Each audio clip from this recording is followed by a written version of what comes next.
This is Learn from Others, where we interview a cross-section of successful individuals so you can learn from their experiences, achievements, and even their mistakes. We ask 4 questions that will educate and inspire. Greg Stanley will be your guide as we join our guest on a journey from adolescent daydreaming to success in today's world. Join us on this adventure as we learn from others together. Welcome to Learn from Others, where we help others succeed by sharing success. I'm very excited to introduce our special guest, Scott Keene. Scott, how you doing today? I'm doing great, Greg. How about yourself? I'm doing great. Well, thank you for taking us on your career journey.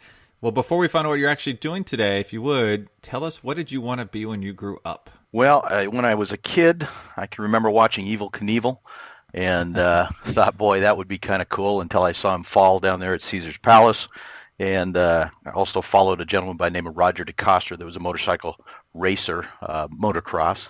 And I thought, kind of had that interest in those types of things. But eventually I realized that probably wasn't going to be happening since my mom had no ambition of allowing me to ride a motorcycle.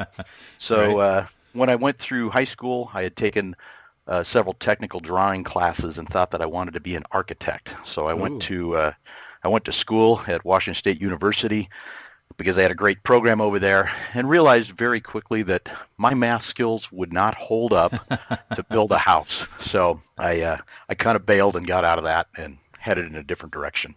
Wow, that's awesome. So I had the little Evel Knievel plastic motorcycle that you would put the zip tie or whatever it was called through the back. And you'd yank it so the rear wheel would start spinning, and you just let it go across the kitchen floor. Either I had it or my friend had it. And I swear, I was going to do a study on this. I swear Evel Knievel wrecked more than he actually landed correctly. I don't know if that's accurate or not, but it just seems like it, the amount of times that he wrecked. A lot of broken bones, I'll tell you. And Right. Well, very wise mom, I would say. What was your favorite subject or hobby in school? It sounds like it was drawing, or was it something else? Well, I enjoyed technical drawing, but I also had a wood shop and a metal shop. So I always enjoyed working with my hands and creating things. So those were probably 3 of the classes that I enjoyed the most. Wow. Okay. Well, what was your first job? One where you actually felt like you had some responsibilities and wanted to perform well? My first job was I worked for a company called B&G Machine, and they were an automotive and diesel machine shop. And so I started out working in the head department, so we would remanufacture and rebuild automotive and diesel engine heads. And then I moved over to the crankshaft department eventually after a couple of years and did that. Okay, so this is pretty interesting. So you wanted to be Evel Knievel. You like technical drawings. You're heavy into the automotive engine world as a first job. So what do you do today? Well, today I'm in sales, and I've been in sales for about 30 years. I sell dental supplies and equipment to dentists in a local territory here in Seattle, Washington. So somehow you transitioned from the automotive industry to the dental medical industry. So if you would, could you just kind of walk us through your career path that took you from that machine shop to where you are today? Yeah, absolutely. It all kind of started with going in for my first raise with the with the machine shop, and realizing that the way that the raises were based at that point in time I didn't feel based on my abilities. It was more based on my age and the fact that I was single, not married, no children, and type of thing. And I could be wrong in that, but it just seemed rather odd since I had started the same date as another gentleman who was married and had a child and got a significantly bigger raise than I did. And experience-wise, we both had very similar backgrounds. So I happened to listen to a radio station that was advertising for a company called STI. It was Sales Training Institute. I thought, boy, that sounds like an interesting scenario. So I eventually ended up going through their 3-month training program, and I was the only gentleman in the class that did not have a sales job. I was a machinist, obviously. And I finished number 1 in the class and eventually got hired in to their training program as a sales rep. I've just continued to focus on different areas. I eventually sold automobiles for about 8 years of my career. Enjoyed that, but the hours were very difficult, and I didn't want to try to raise a family in working almost every weekend of the month and late nights and everything else. So eventually I went back and got my college degree in marketing, and once I got that, I pursued other venues in sales and landed a job with the company I'm currently with, and I've been there as of February 8th, I've been there for 20 years. Wow. So how did you make that transition into the medical field? Was that a difficult transition, or was it through networking? Did you know some folks? Did they realize you were a great salesman? How did that transition occur? The transition was, in my situation, it's one of those, they tell you it's more about who you know. Mm-hmm. And I happened to be, my wife at the time was working in a dental office, and I happened to be up at the office taking her out to lunch and ran into their rep that works for the same company. And he said, what are you doing here? We talked for a little bit, and he said, we have an opening. And so I chatted with him about it, met with him the next day with a resume, and a couple of weeks later I interviewed for a position. And then I had a second interview, and February of '99, I actually started with the company. So the transition, in my position, I had the only dental background I had was the fact that I'd been to the dentist every 6 months since I was a kid. Right. And my wife obviously worked in a dental office, but it was the background in sales, I think, that helped significantly, and I had a college degree. So. Well, now this was a while ago, but do you recall anything during that interview that you felt really spoke to them or put you above the other candidates that were also interviewing? I think just my success as a automotive salesperson and the fact that I had gone back to school later in life and finished the education, those were attributes that I think impressed them.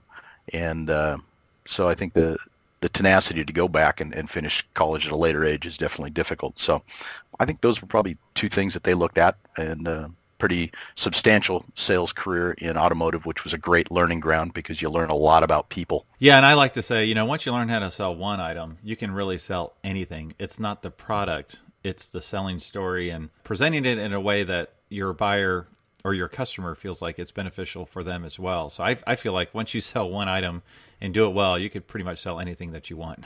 No, and that's very true. I mean, it's, sales, a lot of people say that they can't sell, but what's interesting to me is we all sell on every day, and that is, if you're married and you want to go see a movie and you maybe want to go see the shoot 'em up movie or the car movie or whatever the movie might be, you got to kind of sell that idea to your wife, whereas if she wants to go see a love story or something, she's selling that idea to you. So it's we do that every day. We sell, and it's really understanding what the needs of the client are, and if you can identify those needs and show them how your product will meet those needs, it's typically pretty simple. Actually, you just prompted me to do a very self-serving plug here. If you go to learnfromothers.org and sign up for a newsletter, which you'll be prompted to, you'll get my book I wrote a few years ago called The Tuneolution of Big Business, and it's a big book, 225 pages, and a chapter is all about selling, and it's about how everybody sells every day, and I use an example of someone trying to sell something into a grocery store. I think I even use an example of a little kid trying to sell to their mom as well, so check that out on learnfromothers.org. Well, that's really great. Well, now tell us, what is your typical day or week like? What are you selling and where are you going? I go into all dental facilities, practices, whether it be a corporate practice or an individually owned practice. And everything that you see in the dental office, our company sells. We sell anything from the chair that you sit in, the stools that the doctor and the assistant sit in, the overhead lights, the drill motors, the drills, the bits themselves, the glue and goo they put in your mouth to take that impression. Yep. All of that fun stuff. So we sell all of that. And so the gamut of products in our catalog is probably, maybe a couple 100,000 SKUs. So there's quite a bit. Wow. A lot of it's very similar because we, as a dealer, we work with multiple manufacturers. So we have a lot of, if I were to look at impression materials, I may have 35 or 40 different impression materials. Okay, I'm going to put you on the spot here, and I can edit it out if we don't want to do it. But could you give me your selling pitch for something you pitched last week? Just trying to think. Well, selling pitch right now in our industry, there's been a couple of legal cases for bad water or the water that they use because the lines aren't clean. And I wouldn't say that I necessarily have a pitch on it. We have information regarding it, and it is becoming a mandatory federal issue or state issue where the Centers for Disease Control is telling the doctors that this is a change. So I'll go in and I'll talk to them and say, do you do any cleaning of your water lines? And they'll say, well, I've never have. Have you heard of the new legislation that's coming? yes, we've heard, and then we kind of walk through it. And that's kind of a simple thing. I don't necessarily pitch many items. Really, I come in and I ask them questions about issues they may be having in the practice and show them items that will fit. That's a great way to put it, and that's the best way to approach it, because you're trying to solve the problems your customer might have. And in case of the water lines, you're coming up a way to address the issue before it becomes a problem for them. So, you're trying to take away an obstacle that's coming their way. Absolutely. Part of that is, yes, I do have these water lines that will be beneficial, and whatever that is, they last 10 times longer or whatever. No, that's a great way to look at it, and it's probably why you're so successful. Yeah, I found that it works much easier. The other thing, too, as a company, we try to do is we try to work, not just get a few items from each office, but work to the extent that we're able to help them with almost all of their products. So most of my offices will, they'll probably purchase anywhere from 60 to 80%, say, of their products directly from me. Some of the products that we can't sell, they'll obviously get elsewhere. But yeah, so that way you're not trying to go in there and just sell them one or two items. You try to get them as an account and maintain that account and take care of them. Now, it sounds like you've built up a great relationship with your customer base, and I'm assuming you walk in there, you already have a pretty good snapshot of how they're doing, what their potential needs may be. Is that correct? That is correct, yes. But when you walk into an existing account, is it pretty much conversational? What challenges are you facing? In what ways might I be able to help you out? And at the same point, you're probably telling them, here's some new innovation that's coming out and informing them of some of the new stuff, correct? That is correct, yes. Okay, cool. It's typical of any job. Sales to me is one that can be a very low-paying, easy job or a very high-paying, difficult job. And right. This one is a very difficult job. Now, is there a new, what you call it, the goo and glue? Yeah, the goo and glue. Or is there an innovation coming out where it tastes a little bit better?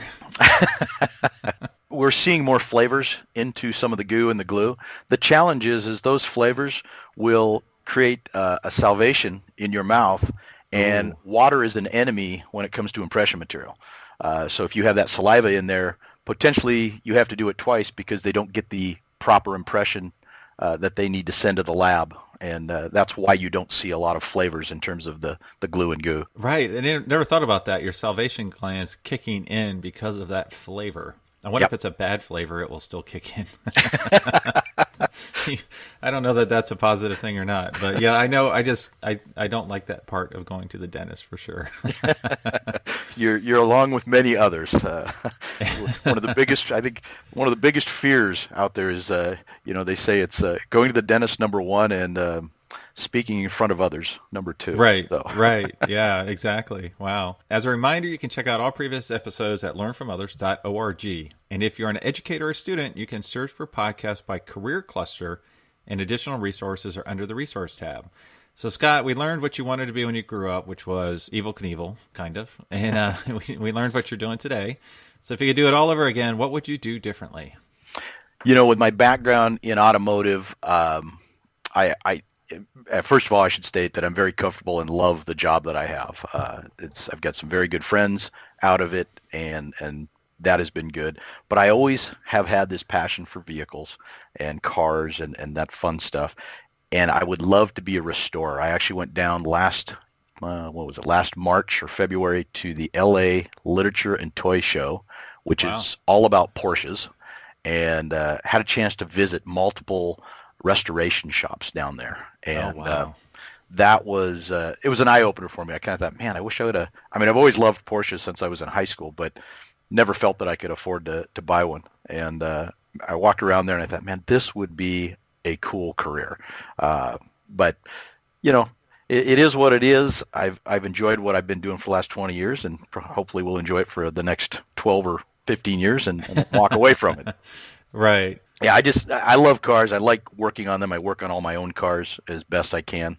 Although computers are a little different today with cars, and probably do something more along that lines of the automotive world. Right. Yeah, that totally makes sense. Well, let's make the assumption someone in our audience wants to do what you do. What advice would you give for them? Is there a typical career path? I would say I've seen multiple different career paths. I see a lot of hygienists who've been injured on the job and can no longer do physically what they used to do, so they get into selling dental supplies and equipment. I've seen assistants do the same thing, or who just get burned out, have been been assisting for many years and decided to get into our field. The two probably main criteria is that you have a college degree, and secondly is that you have a background of some type in sales, because I think that's the hardest part of it. A lot of people come in and just think they're going to sell this stuff, but you have to be able to gain the account and the confidence of the account to sell the supplies to. And so that would be probably the main focus there. Okay, I have to ask, what is a dental hygienist injury like? Most people don't realize how strenuous that job is, but it's usually in the wrist or in the shoulders. And, if you think about it, most of your hygienists are females. It's a very cumbersome job trying to reach around a patient, especially if you don't have the right equipment and ergonomically it doesn't work right. You can get injuries in the shoulder from torquing and in the wrist from the scaling and whatnot that they do. We see it more often than we'd like to. We also see it with dentists as well, who end up having to retire early because of injury. I would have never thought that, but now that you say that, it makes total sense. Yeah. What advice would you give a student who is currently enrolled in college, university, or a trade school? Main thing for them is understand that everywhere we're at, we work with people. Work at gaining knowledge on understanding people. A great book that I've read many times and my grandfather gave me many years ago is How to Win Friends and Influence People. Mm-hmm. And that book, and actually went through a training of Dale Carnegie training, and those two things were very helpful to me in my early career. I also look at such programs as Tony Robbins. Some of his programs are very good for that type of stuff. But yeah, that would be the main thing. Wow, that's really good advice. I did not see that one coming. That's great. That's great.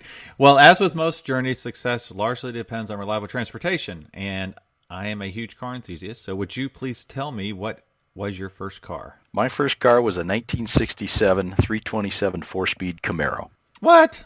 Yeah. How'd you get? Was it a basket case or was it up and running? No, it was a running vehicle. Wow, how'd you get that? That's sweet. I saved money that I'd worked every summer since I was a kid. As I told you, my first job was as a paper boy, and I saved money from that. And my godparents owned a burger joint in up here, and I worked for them for a couple of summers, and then I worked at a grocery store as well. And I put away every dime I could because that's the car I wanted to drive, was a Camaro. And I bought it. Well, I don't remember the year, but I think I was a junior in high school, and I bought that car for $1,550. Wow. I think that might be the best first car we've ever had on the show. That's awesome. Well, I tell you what, I wish I had it back because it was a lot of fun to drive. Yeah. Well, what prompted you to sell it? I was going off to college and needed the money.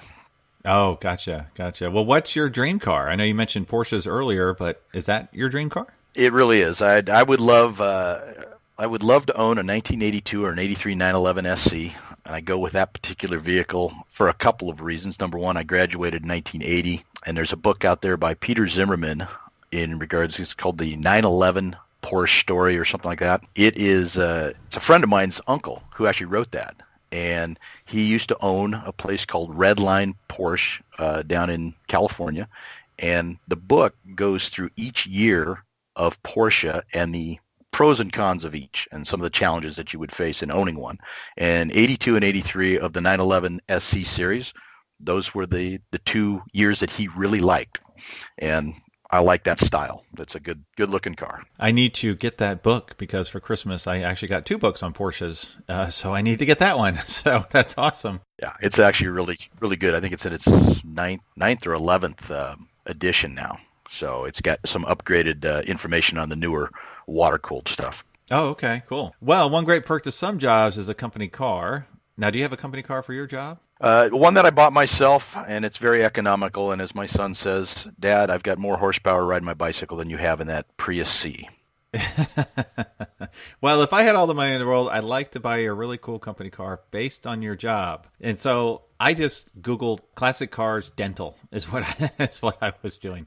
And ironically, something really cool popped up. There was a dentist who opened up a chain of, I guess, cosmetic dentistry shops in England, became the largest car collector in England. He had 543 cars. Wow. And in 2014, he sold them as a bulk offering. Okay. And he was trying to get £1 million for them. I don't know what it eventually sold, but there were so many Jaguars in there, 130 Jaguars, that he ended up selling it to Jaguar, the company, as a heritage collection. So they bought it, And they've recently been selling off some of the non-Jaguar Land Rovers. But the cream of the crop of his collection is what I picked for you. So for you, I picked a 1957 Jaguar XK-SS. Are you familiar with this car? I am not the XK-SS. So basically, you had the Jaguar C-types and D-types that were their race cars. Okay. And the D-type won Le Mans and everything else. Those were 55, 56, awesome cars. Well, they decided we're going to make a street version of this car. And so they decided to make 25 of them. Oh. And their shop burnt down, and they only completed 16 of them. And so, like, Steve McQueen owned one. And it was basically the Jag race car, but it had a glove box. You know, it had actual leather interior. Super cool. So I'll send you a picture. What's really cool is the one I picked for you is a 2016 version, I think. So nine of the cars were lost in the fire. Okay. They decided to make those 9 cars like 4 years ago. Through the Jaguar heritage. And they did it the way they did it back in the day. They used the old tools. They used everything to the exact specifications. So they remade these 9 cars, and they sold them for like $1.3 million a piece. So that's the car I picked for you. Well, that's impressive, and I'd love to be able to drive one of those around, but I think I might upset some of my doctors. You might, yeah. So the original XKSSs go for about $14 million. I just got you the $1.4 million one. So I'll take it. I'm happy with that. You'll take it? Okay, good. Well, thank you so much for taking us on your career journey. What's the best way our listeners can learn more about you or your company? They'd like to find out more about Berkhart, they can go to Google search berkhartdental.com. And if they need to get a hold of me or would like to get a hold of me, my email address is skeene, and that's Keene, at berkhartdental.com. Awesome, Scott. Well, thank you so much for taking us on your journey today. Well, thank you, Greg. I really appreciate it, and hopefully the information is helpful for somebody. Thank you for listening to Learn from Others, where we help others succeed by sharing success. Where will our next adventure take us? Subscribe to find out. If you know of someone who has a cool career story or occupation, contact Greg through Instagram at Greg Stanley LFO. That's GregStanley LFO. And we will see you soon as we learn from others together.